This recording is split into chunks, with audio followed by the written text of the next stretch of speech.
think once is enough for today. No, play it again! Yeah, go on then. Whatever RJ wants, RJ gets. Let's put it back on.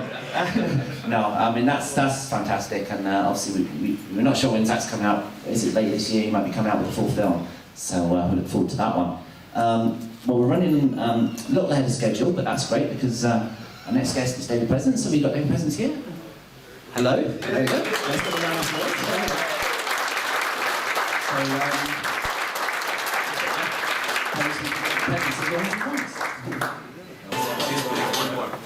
Okay. He's got his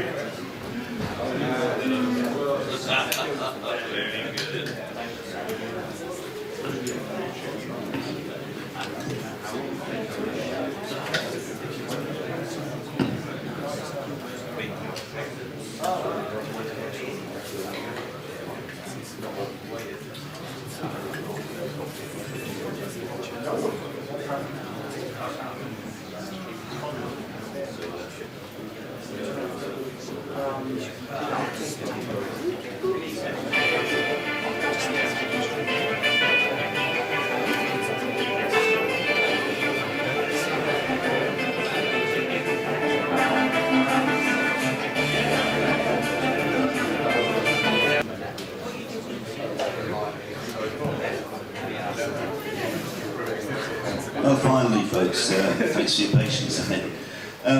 Okay, for those of you who do not know me, I'm David Pleasance, and I've had a very long and I think very interesting career with Commodore.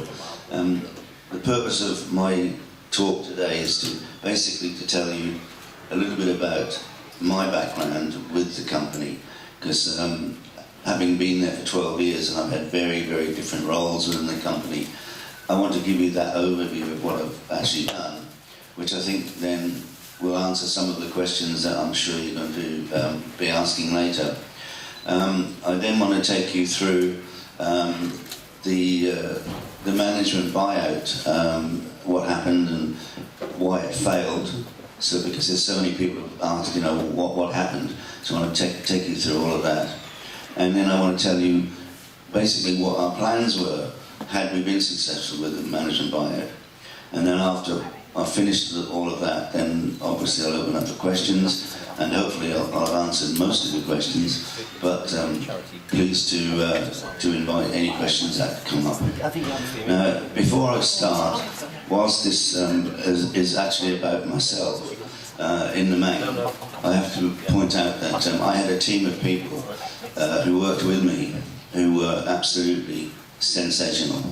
And even though this is about myself, I was just a figurehead, because without the team of people that were involved in our little enterprise in the UK, we wouldn't have done any of the things that we did. So we're very fortunate today. I've got Dawn in the back with me, who was our marketing manager, head of marketing, did an incredible job for us, and I'll never forget that. And it's been very emotional for me to meet up with her again today. So I'd like first of all say, let's give a round of applause to Dawn in the back.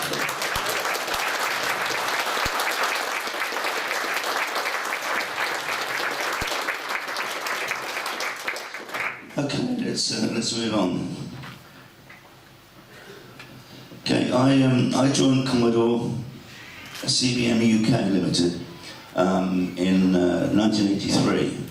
I think it was June, and I was recruited to sell Commodore PETs into the retail market. The situation at Commodore was that they knew that they wanted to get business machines into the retail market, but they didn't know whether they should recruit a computer specialist who knew nothing about retail, or a retail specialist who knew nothing about computers. And luckily for me, they chose the latter, because I knew nothing about computers. But I have a very strong background in selling into retail. Now, when I was recruited, the lady that actually recruited me said to me, David, the one thing about Commodore is that opportunities keep arising from nowhere. So, you know, you have potentially have a really good future with the company. And the truth of the matter is that I'd only been with the company, I think it was about 2.5 months, and I was actually doing some research into computer stores in the UK, and I had decided that the retail store to go with for this initial trial was going to be Lasky's. I don't know if any of you remember Lasky's. They were a chain of, I think, 54 stores. And they already had, at that time, in 1985, they already had, 1983, they already had, in many of the stores, they had a store within a store, which was called Micropoint, and they were selling business products. Anyway, I decided, I went to Lasky's head office and said, can you please give me permission to go and talk to all your managers, which they did. And anyway, I think there was 36 of these stores, and I was in the 34th store of my 36 store visits. And the lady that recruited me rang me up in the store, which is amazing. Remember, we didn't have mobile phones in those days, but she tracked me down anyway and said, David, remember I told you about opportunities? Well, yours has just come up because sales of C64 and VIC-20s are going crazy, and they need somebody to handle all the national accounts, and you're it. So by default, I ended up in the consumer division, which I have to be honest with you was the most fantastic thing for me. It was really brilliant. I loved every second of it. As a result of the work that I did, I became, from National Accounts Manager, I was appointed to a director of the company, Sales and Marketing Director. And that was a goal of mine, to try and become a director by the time I was 40.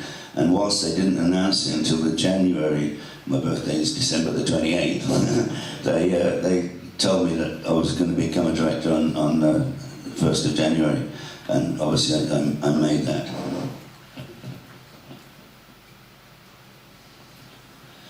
Okay. The managing director at the time was a guy called Steve Franklin, very young guy, and as a result of the work that I and my team did, he became very much the golden boy, because the results were absolutely astonishing, what we actually produced. And I then saw that there's no way that he's going to be going, so if I want to progress within the company, I need to do something a bit different. And the vacancy arose for General Manager of Commodore International, which is based in Basel in Switzerland, and the responsibility was to look after the 37 countries where Commodore did not have an operating office. And I applied for it and got that position. So I was looking after 37 countries, and I've got to tell you, it's got to be the best job in the world. When you're travelling the world, getting paid for it, getting paid well, and seeing the world, was absolutely phenomenal.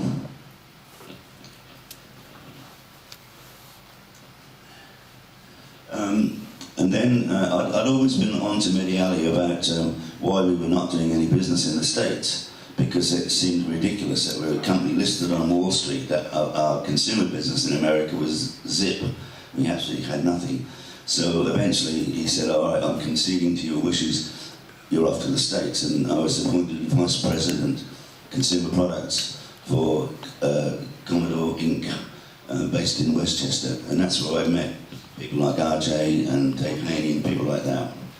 And I spent 11 months there. I won't go into all the details, but it was phenomenal. We actually started doing some business with the people as well, which was really what the objective was.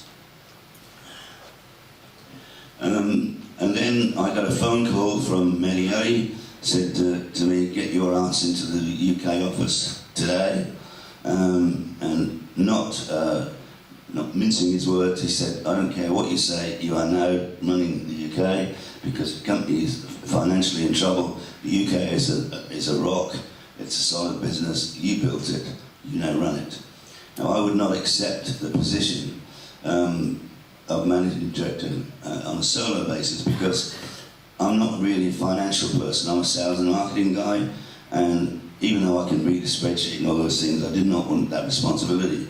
So I discussed it with Mehdi, and he appointed Colin Proudfoot, who was already doing the finances for the UK, as co-managing director.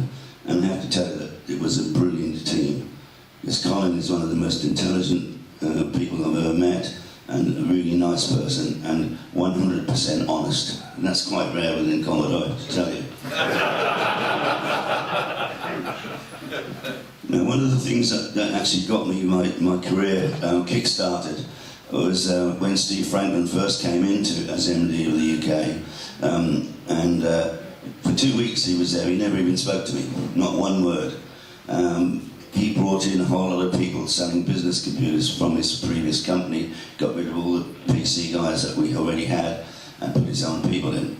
And then on the day that he walked into the office, he begged me, he said, "Pleasance, get your ass into my office."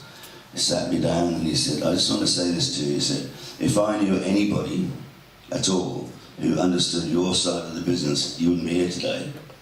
"Well, thank you very much, it's really great."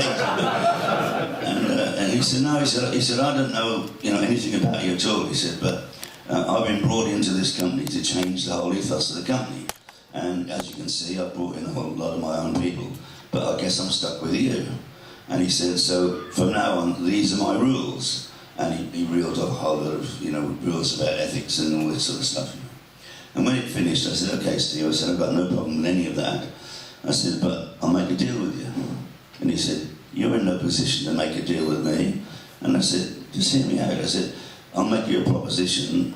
If it works, we'll sell more business and see more business than we've ever done before. Or alternatively, I'll, commit such bad business that you'll fire me anyway." And he said, "All right, what's your idea?" And I said, "From now on, we do not sell computers, we sell dreams. Because if you look at any of the computers, they're just a piece of plastic or a piece of metal." And I said, what we need to do, we need to tell people what the product does. So that's where the whole idea for bundles came from. And I'm sure you know that we did loads and loads of bundles, which I'll come on to very shortly when I get there. We kept the 64 alive for 2 years longer than its sell-by date because we put bundles together. And I can tell you, for example, in the Connoisseur collection, we were the first, as far as I'm aware, we were the first computer ever to have a mouse with it, and that was the Commodore 64. It's unbelievable, but it's true. There's a product from Japan called the Neos Mouse and Cheese, and it was an art package. But we kept the product alive by doing these sorts of bundles. And the retailers, they wanted us to do it because they loved it. It was easy to sell, very obviously, really. We were also, as far as I'm aware, we were the first company in the world to put together a PC bundle. We had the PC 10, 20 and 30, and we packaged them in a way that showed you on the box what the product could do and who it was aimed at and so on and so forth. And I can tell you that we also had we produced a video with a guy called Tim Brooke Taylor, who was a comedian with the Goodies, a very well-known personality, and we produced a video which showed you how to put it all together and get your computer up and running. And interestingly, one of our dealers was also an IBM dealer, and he rang me up and said, "Sort of let you know that IBM have been in today and they bought one of each of your packs because they want to look at what you're doing." So I think we got that right too. The 500 was really the start of great things for Europe, and the first bundle we ever did was the Batman pack. Now I don't know if you remember, but Ocean Software, who produced Batman the game, they went over to America to negotiate the license for the Batman the movie game, and they paid $1 million just for the license. And then they estimated it was going to cost them $1 million to produce the game. Now I went to see them and I said, "Gentlemen, I'm going to put a proposition to you now that you're either going to go for or you're going to send for the men in the white coats to come and take me away." And they said, "What is it?" And I said, "I want you to give me the Batman the movie software in my pack for 2 months before you sell it over the counter as a standalone product." And I said, "I only want to commit to 10,000 pieces, and I don't want to pay much for it." So of course they said, send for the men in the white coats. So it was obvious.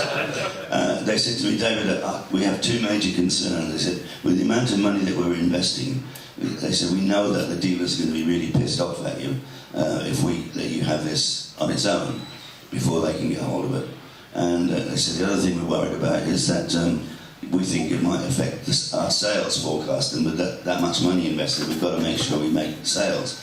So anyway, I convinced them that we had a very large marketing budget, and that we would work with them and we would market jointly, and all of their point of sale material matched what we did, and it was, you know. Anyway, the bottom line is that they went for it. I think that I have the utmost respect for them. They had the balls to do it.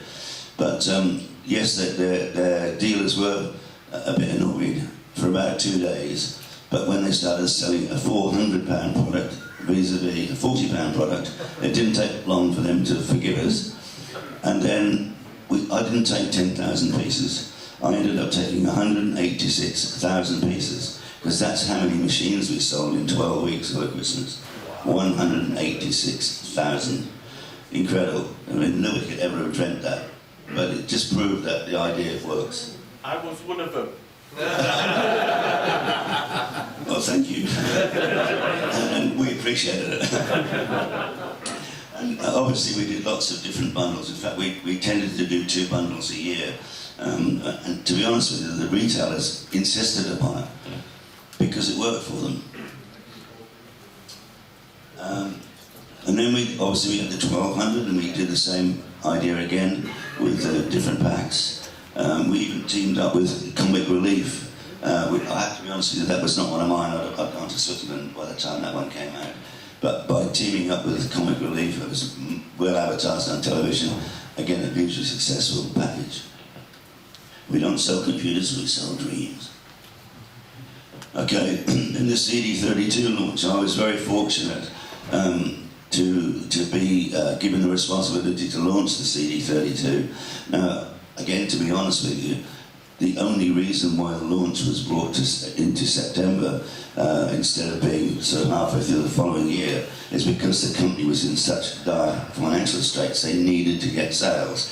So the consequence of that was that we had a lot of software publishers, and we used to work very closely with the software and games developers that were writing new games for the CD32 under strict secrecy, and they did keep it a secret, which was amazing. But we had to launch it early because we had no choice.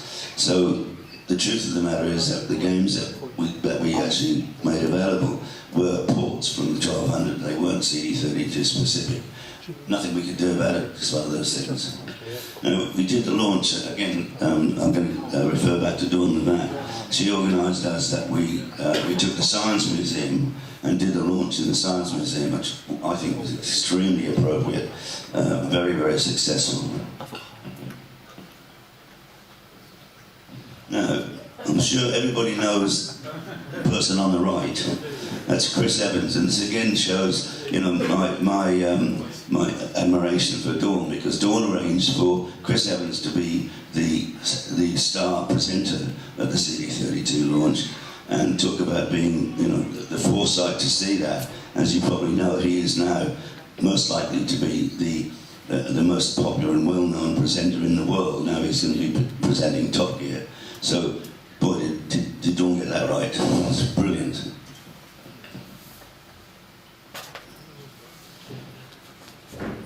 We only had time to do one bundle for the CD32, and it's that one there, called Dangerous Streets.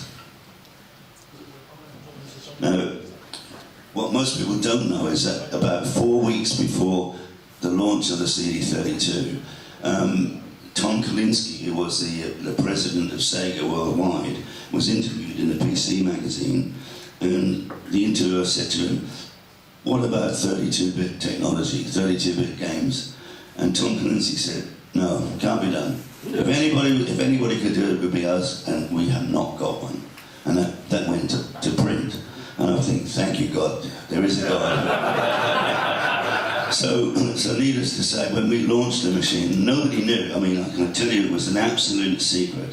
Nobody knew that we were going to launch it, except we invited all the retailers, all the publishers and so on, and then announced it. And we kind of took the piss a bit out of Tom Kalinske. We had a voiceover that said, "It can't be done." We said, "Oh, here it is, and it's going to be in your shops in 2 weeks' time." You know, it was phenomenal. Now, again, I have to refer back to Dawn.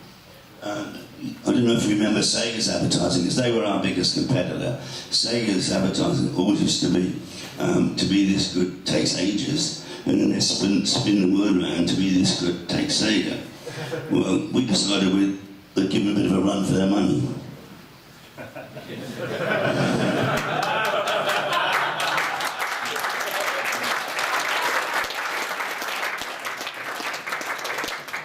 And it just proves a theory of mine that if you deal with people in an honest and direct way, what goes around comes around.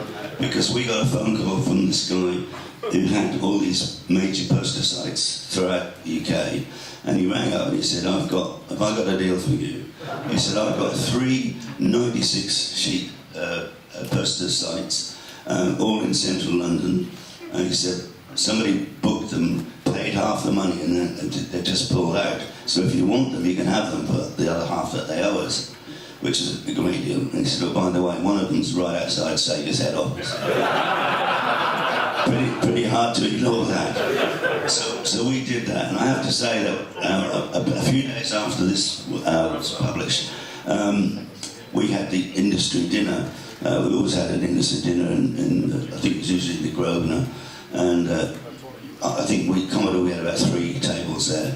And Nick Alexander, who was the MD of Sega UK, he walked up to us at the table and he said, "A bit close to home, Mr. Pleasance, a bit close to home." And I just said, "Where needs must, Nick, where needs must," you know. But I mean, that went all around the world, and I think you've got to admit, I mean, this is my team working together. They produced this, and you got to admit, it's fabulous, isn't it? Okay. Now let's talk about the management buyout and what happened and why we didn't actually succeed. Because there's lots of speculation, but there's only one truth. As I said, I told you before, Colin was joint managing director, and that's gone a bit awry, that anyway. And anyway, he and I discussed what we wanted to do, and together we produced a business plan. Very comprehensive business plan as to what we intended to do with the company if we were successful in purchasing the assets. Now, we estimated, and we were pretty spot on actually, that it was going to cost us $15 million to buy the assets. It actually went for a little bit less than that, but by the time you added all the bits and pieces in, it would have been around $15 million. We also knew that we would need $35 million in working capital to run the business for the next 7 months, because nobody supplying components were going to give us credit. They'd all just been burnt big time by Commodore, been left with massive debts, and we knew we'd have to pay up front. So we estimated we'd need $35 million.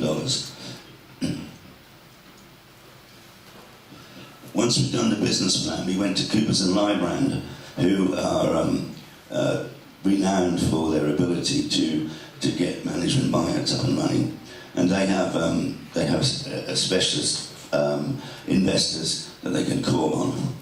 And anyway, they looked over at Colin and I's business plan, and I think there was 3 very minor changes they made, but they approved everything else, and they said it was one of the best business plans they'd ever seen.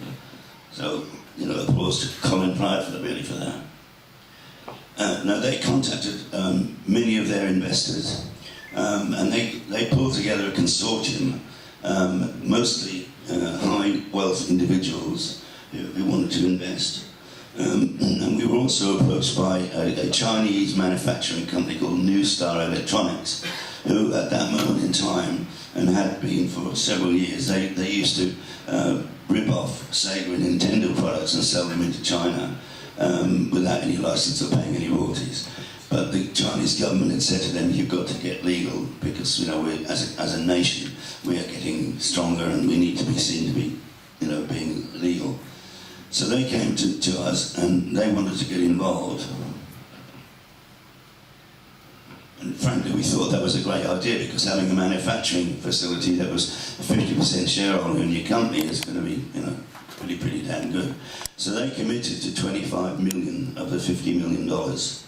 And the consortium of the other investors made up the balance. Once we'd seemingly raised all the money, Coopers and Lybrand did all the paperwork, and we applied and got the right to make a formal bid. Now, just a few days before the auction of the assets, New Star Electronics notified us that they'd withdrawn their investment. We subsequently found out that they'd been got at by Eskom. Eskom had said to them, don't put up $25 million, just wait in the wings, we'll buy it and you can have the manufacturing at no cost. Complete and utter lie, but that's what they told them.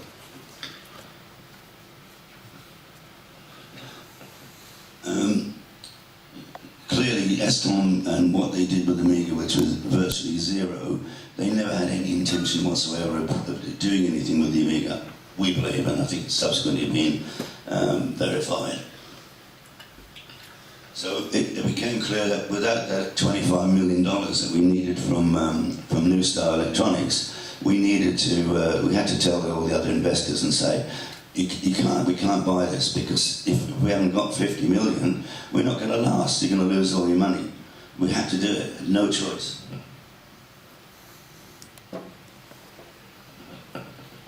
It also turned out that we did extensive due diligence, Colin and I. We went over to Westchester. We met with all of the engineers and looked at what they were doing. And we were absolutely blown away by what they were actually developing.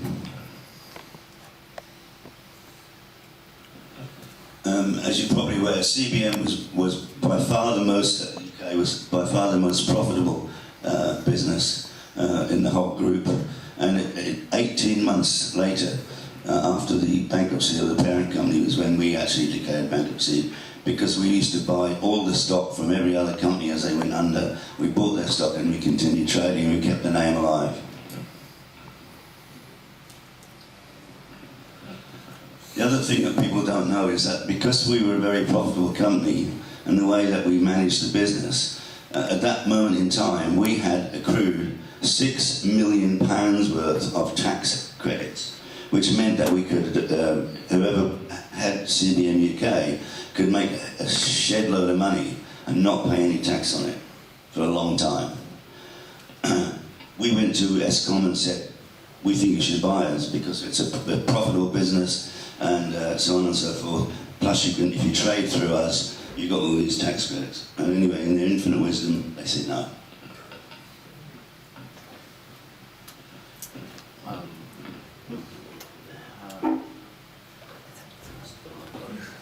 I guess the real question is that what did we intend to do with the business if we had been successful with our buyout?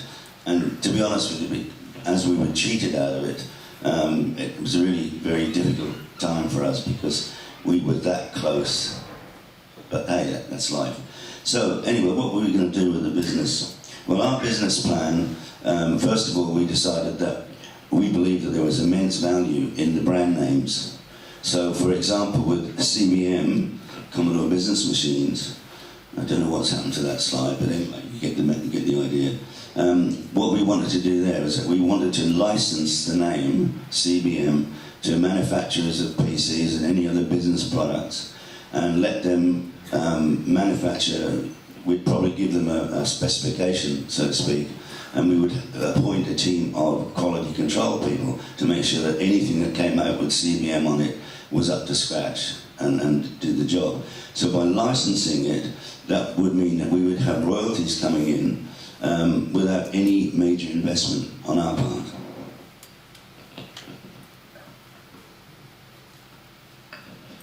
Also, the name Commodore. Commodore was in every electrical retail store in Europe and beyond, but certainly in Europe, and was a very well-known brand name. So our intention was to license the name Commodore to anybody who made anything with a plug on it.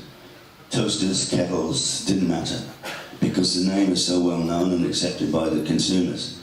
Now, in each of those cases, our intention was certainly to get paid royalties for licensing the name, but we'd also offer to anybody who manufactured anything, if they wanted to use our sales team, who already had the distribution channels, if they wanted to use us to sell their product with our name on it, then we'd just earn a commission from it. Again, revenue coming in with no major investment going out.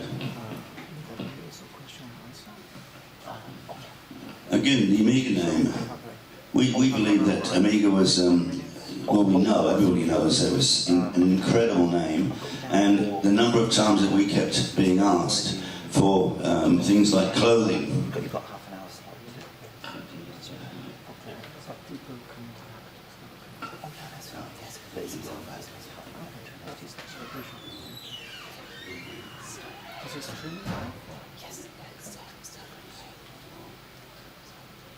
Yeah, so again, we intended to license the name for all sorts of things, like clothing in particular, bags and various other things. Again, we would have a quality control team to make sure that everything that was manufactured was of a high standard.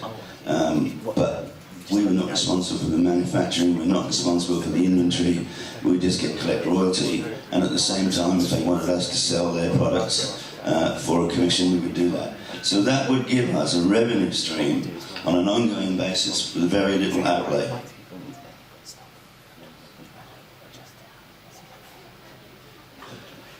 So the only investment we would need to make would be a quality control division, and a handful of people that we employed specifically to make sure that everything that was produced with our name on it lived up to our reputation. We also wanted to, the CD32, one of the things I really wanted to do, because I'd actually worked for a hi-fi company in a previous life, and what we wanted to do was to offer the CD32 to all of the mainly Japanese manufacturers of hi-fi products, to include it in their hi-fi stack systems, so that it would, obviously it would play CDs and all the other things it could do. In that way, they were remanufacturing, they'd probably want to change the design so it was a drawer, an enclosed drawer design, something like that. But the idea would be that we would end up with Amigas in everybody's living room. And I think that is an amazing, would have been an amazing opportunity. And we believe, you probably, do you guys know about the MSX fiasco? Yeah.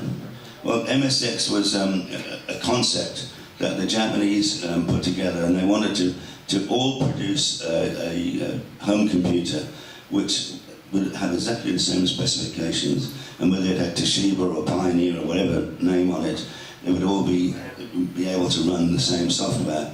Now, I can remember having a conversation at the CES with a whole bunch of guys, particularly developers, who said, "Oh, you're going to get your comeuppance, Commodore, because you're hard to deal with," and we weren't, but they thought we were. And they said, "When the Japanese come into the market, they're going to absolutely kill you." And I said, "Well, okay, but there's two things. First of all," I said, "distribution." I said, "I know at this moment in time there are 17 different companies all going to produce MSX machines." And I said, "If you're Dixon's, you're not going to carry 17 brands. You're going to carry maybe 3 major brands and 1 lesser brand." And I said that what that means is that somebody will not get distribution. So what they'll do is they'll drop the price. Right from the very start, the only way they can get in is by having a cheaper product, which then kills the whole idea of everybody having the same spec. But what nobody understood or could ever have dreamt was that the compatibility issues were horrendous. That the software did not work on most of the machines. So it died of death. But that's why I think if we'd have gone to them and said, "Hey, how about putting CD32 mechanism into your hi-fis?" I think they would have gone for it big time, personally. So I think I've given you an overview of my background and what my team did, which is the reason why we were the most successful subsidiary for Commodore worldwide, because everything we did was done on an honest and straightforward business. And then now you've seen why we got cheated out of the management buyout, because there's absolutely no way that 3 days to go that we could raise another $25 million. It just couldn't happen. So sadly that was the net result. And then I've told you now about what our plans were for the business. addition to that, we were going to keep the Amiga in its current format going as long as we could, and the idea was that we were going to produce a tower case for the Amiga, and people could upgrade.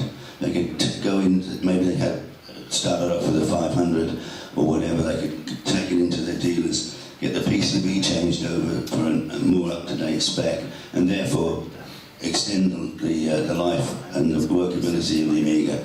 And that we were going to call that range a name that came up actually from Kieron Sumner, who was supposed to be here today, and we were going to call that Amiga Infinity, so that we just kept it going as long as we could. But the whole idea of raising all of the other revenue from those other sources, from licensing, would mean that we would be able to fund research and development and take on the work that the guys in Westchester were already doing, working on the RISC chip and various other things. And what they were working on, even in the very early stages, was absolutely sensational. And it's such a shame to think that, you know, we've lost that technology, never to be seen again, I think.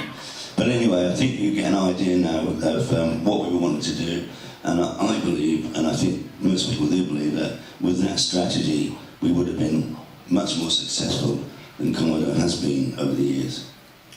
Right, any questions?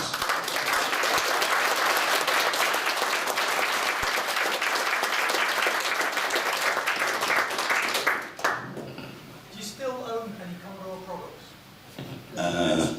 No.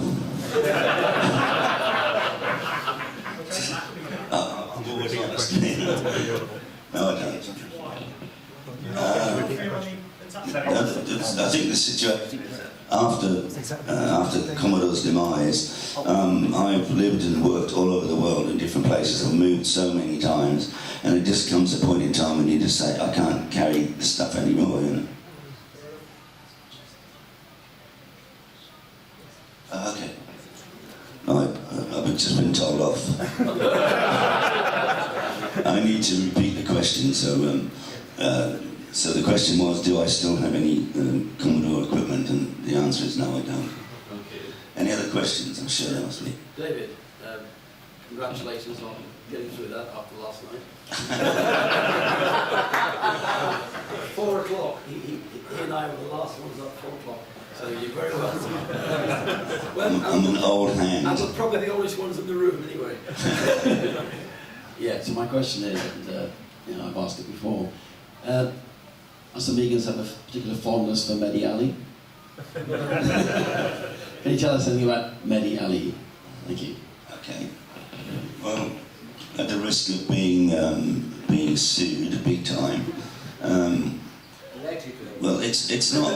I mean, I can't really portion much blame to Medi Ali. The problem with Commodore as a company was that it never had a plan.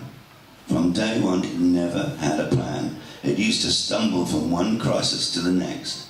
And a really great example of that is the fiasco of the Amiga 600.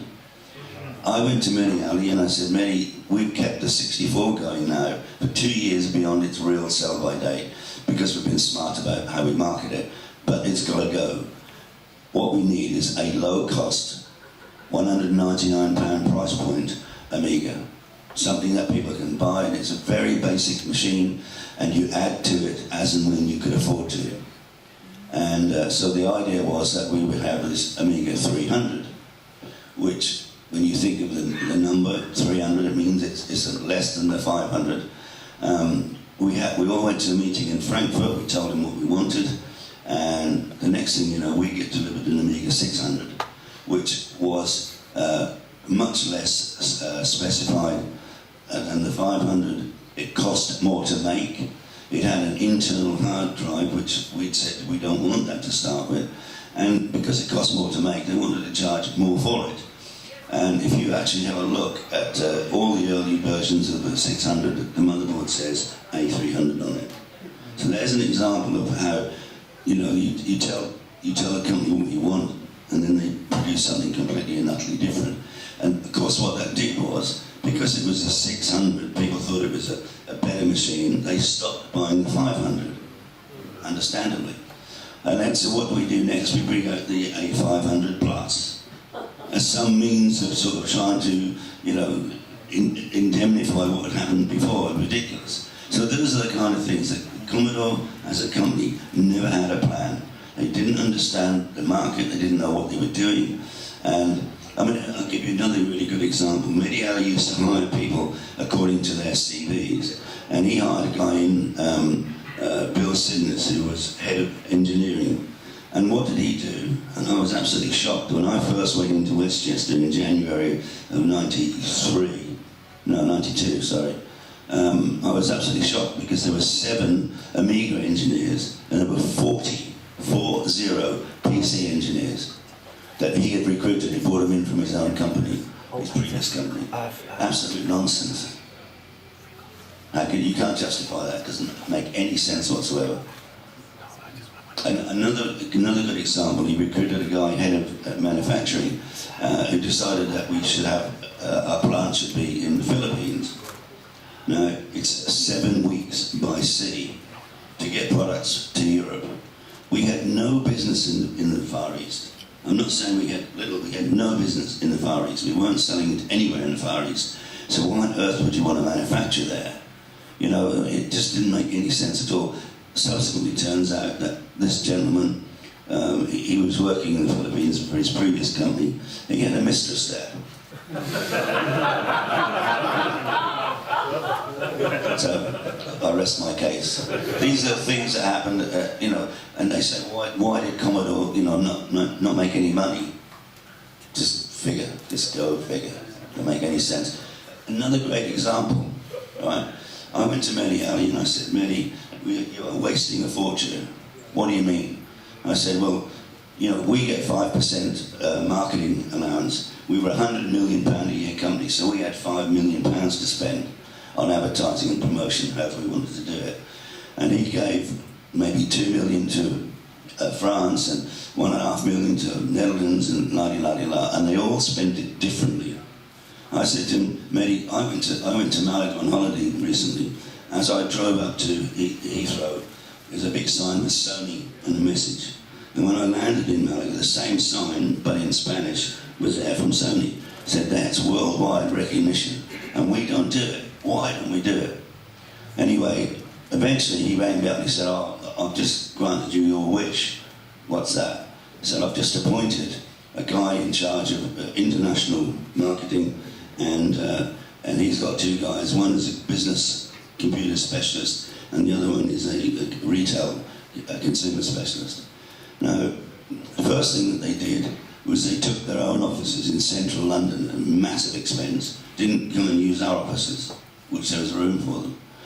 The next thing that we find out is that the man in charge, his name is Peter somebody or other, he ordered and had made office furniture for himself that cost £140,000. Now, I sold that furniture when Commodore UK went filed it for liquidation. I think we got 600 quid for it. Now, the guy in charge of consumer, he came to see me, he came out and said, I want to come and see you. I said, fine. And as God is my witness, that guy spent 14 minutes with me. 14 minutes. He said, I've got all the information I need and left. Never saw him again. That's the kind of money that's been wasted, and for no reason. It makes no sense whatsoever. So yeah, I don't think very much of the Mehdi Ali, to be honest with you. I don't. I was just going to say, you can see, I hope you want to take a seat because what is I've been sent. So unfortunately, we were going to have Kieron Sumner here today. He was a commercial manager with David at Commodore UK. Unfortunately, he wasn't able to attend today, but I said, you've got a really interesting story, and I appreciate if you could send us something that you could share with the audience. So he sent us something for me to read. So I'm just going to read that, and what I thought we'd do after that, we could get Dawn up here, and if you want to do a bit of back and forth, if people want to ask questions, we can finish up that way. So I'll just read what Kieron sent me. He says, firstly, I would like to thank Steve for his hard work and determination in organising today.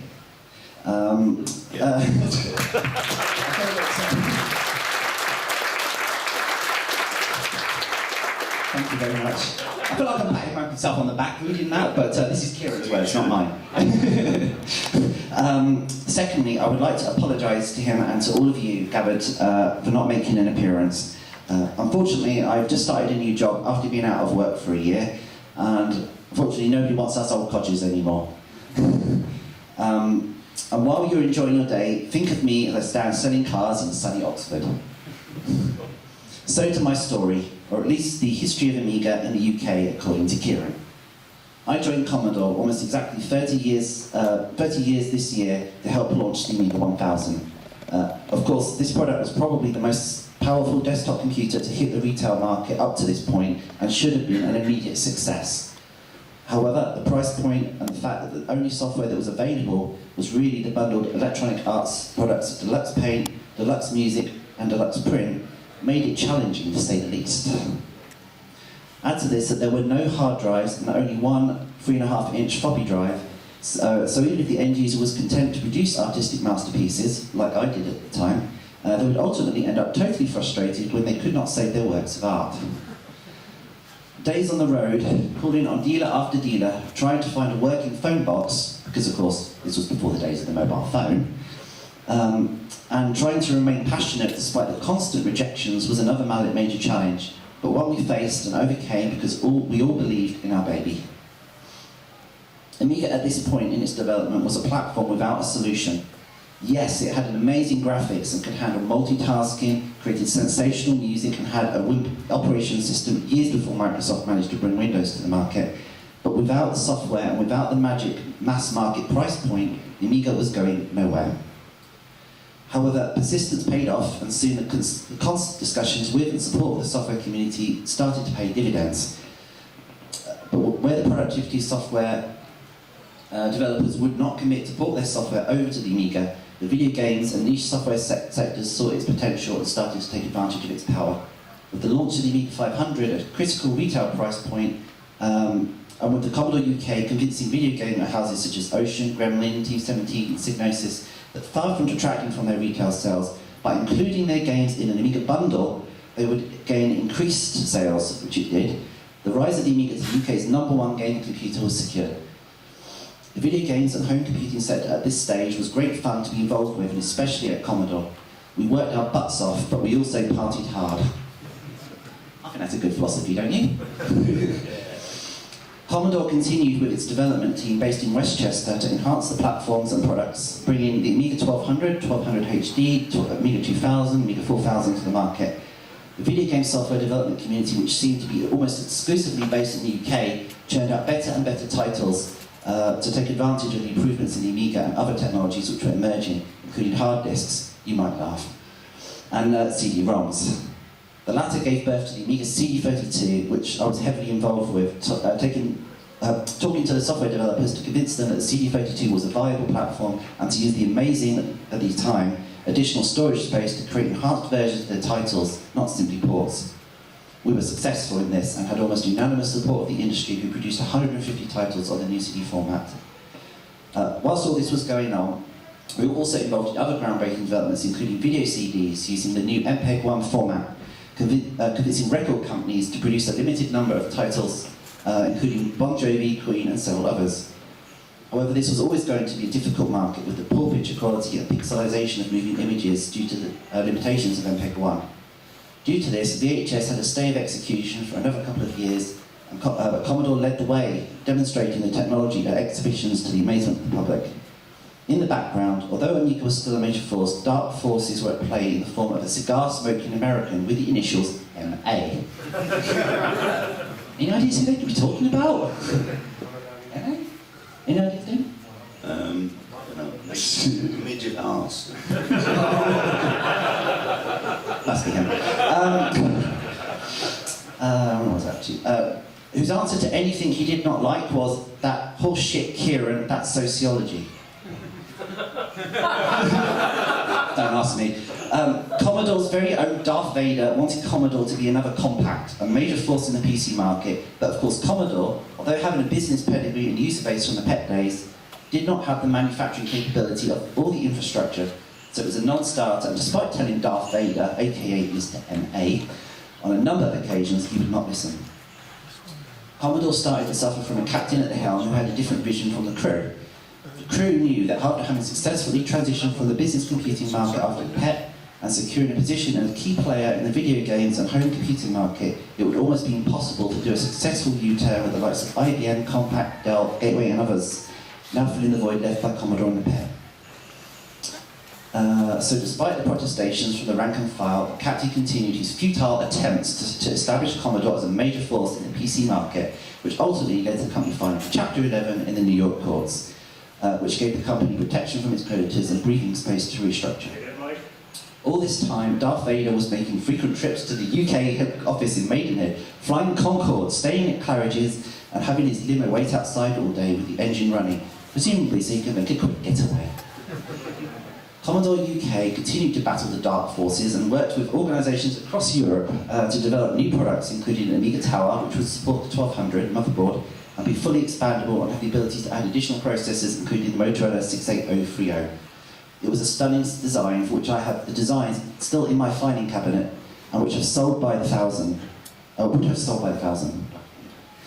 The prototype was unveiled at the CeBIT exhibition in Hanover in a coffee shop in Halle 29 with David P, myself, and several other UK team members and the German hardware guys, all marvelling at the product's simplicity and style. Many people walked by, oblivious to what we were looking at. Unfortunately, this product was destined to never see the light of day, as shortly after the news came that Commodore would have filed for Chapter 13. Is that Commodore UK? Oh, no, that's... Okay. David and Colin tried to mount a rescue with third-party backing, but were foiled at the last minute. I knew Amiga had legs given the right team, the right direction and the right leadership, and I believed I could be the guy to raise the phoenix. I had heard of a guy who was in the Amiga community based in Florida who was talking about a rescue buyout, so I contacted him. Oh no, I think I missed. You tried to mount a nasty bid, and when that failed, Kieron then tried to continue from that point. I'd heard of a guy who was in the Amiga community based in Florida who was talking about a rescue buyout, so I contacted him. I think that might be CEI? No, I don't know. I had already spoken to the key players within Commodore UK, all of whom were prepared to support me and work alongside me to put Amiga back where it deserved to be. So armed with my 150-page business plan, read strategy document, I made contact with Mr. Florida and suggested he needed someone in the Amiga's biggest market. He knew the developers, knew the dealers, and knew the distributors, and of course, I was that man. After a long conversation and him asking me to send my document over, which I naturally declined, he said he would think about it and get back to me. 2 or 3 days later, I received a call. Okay, so I had my private investigators check you out and we have a deal. In hindsight, which is a wonderful thing to have, I should have gotten off the first plane, on the first plane to Florida and stuck with him until the auction day in the New York courts. At the time, money was tight and what could go wrong? He knew our backers, he had the legal guys on board, and so he knew everything there was to know about the Amiga. So, on the day of the auction, when I should have been there, I was in the UK waiting for the great news that we had purchased Amiga, Commodore, and all the IP and copyrights. The staff at Commodore UK would have their jobs secured, and then we could go on with the business of developing and promoting Amiga and all the products we had planned. When the call finally came, it was like I'd been punched in the stomach. Escom, a German PC manufacturer who had a chain of retail shops, had come in with a bid. So what? The so what was that our backers, who were a highly successful manufacturer, asked for a week's due diligence. Despite our offer being in the region of $15.5 million, and Escom's being only $11 million, the court decided to adopt the old adage, never forsake the substance for the shadow, or a bird in the hand is worth two in the bush, is it? Yeah. You didn't finish that one. We have lost out to a bunch of guys who did not understand Amiga and really were not interested in it. They only wanted the Commodore name. The writing was now on the wall for Commodore UK, and the administrators were appointed. We did our best to keep promoting the product, and myself and a guy called Peter Browning set up the company, World of Amiga Exhibition, and held the first of a series of selling events at Wembley Conference Centre. An amazing event with queues around the block, exhibitors attending from all over the world and selling out their products over the 2 days. On the day the door closed, there were many heavy hearts and there were many regrets, none more so than mine. Escom had big ambitions, but their plans were flawed. Part of their strategy was world domination, and they tried to expand their retail business into the UK, taking over many of the retail sites recently vacated by the defunct Rumbelows electronic chain. Anyone who knew anything about retail knew that most of these sites were in poor locations, and so partly as a consequence of this, their foray into the UK was doomed to failure, and with what seemed a very short space of time, Escom were following Commodore into bankruptcy. Commodore and Amiga were effectively finished. This made our failure to win the auction in New York an even bigger and more bitter pill to swallow, and I was left to ponder, did my naivety consign Amiga to the annals of computer history?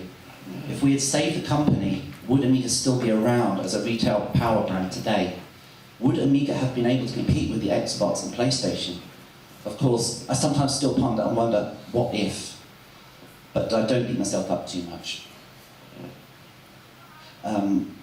After all, I know that I was part of an amazing product at a point in history where technology was moving at a tremendous pace. I was part of an amazing extended community which made the UK the centre of the universe as far as video games, and we had a great time. Are my recollections of events what really happened and what as good as I remember? I believe so. Did Amiga bring together a wealth of talented people from all parts of the globe motivated by its brilliance? Undeniably. Would I do it all again?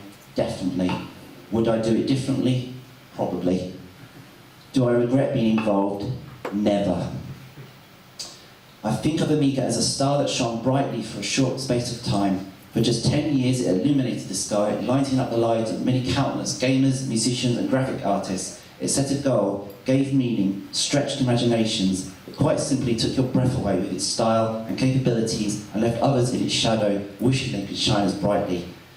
Apart from its well-documented video games capabilities, it was also the engine behind ANPR development, satellite weather forecasting on TV, responsible for the animations on Catchphrase and a host of other business applications.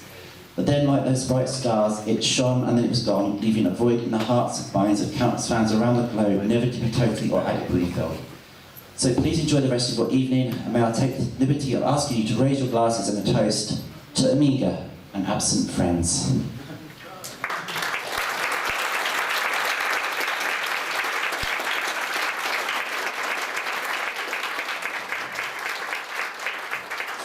I want to thank Kieron on behalf of everyone here. I don't know if he's tuned into the live stream, but he sent me that last night. I sent him a message yesterday, said, could you put something together for this show? Because I know you've got a great story, and he was obliged and spent all night writing that for us.